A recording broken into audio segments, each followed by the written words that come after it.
Alors, je dirais qu'il y a 3 facteurs, qui sont très importants dans le cadre de la mise en place, des réseaux sociaux et veiller à ce que tout se passe bien dans le mieux possible en tout cas.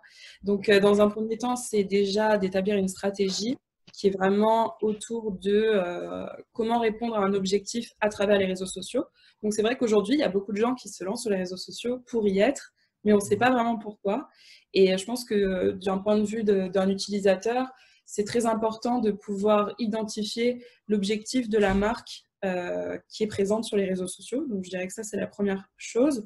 La deuxième chose, ça va être la partie branding, qui pour moi est vraiment le moteur de l'image de marque qu'on va avoir en ligne, parce que c'est une image, donc c'est visuel, et d'avoir une image impactante, forte, originale. Donc, c'est vraiment des points qui vont nous permettre d'assurer la réputation de la marque en ligne. Et le troisième point qui est pour moi hyper important et qui est souvent négligé, c'est l'analyse.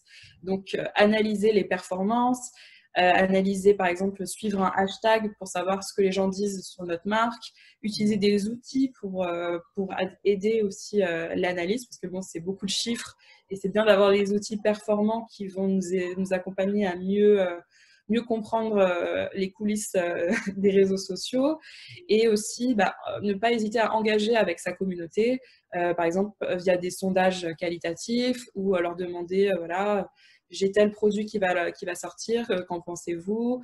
Regarder les commentaires, répondre aux gens et ça permet aussi de faire une veille sur ce qui se passe autour de, je sais pas, le périmètre de son entreprise et d'être pertinent et de savoir rebondir quand il y a des crises, même si c'est des crises qui ne nous impactent pas directement. Mhm. Mais voilà, je pense que c'est ça les clés pour maîtriser son e-réputation sur les réseaux.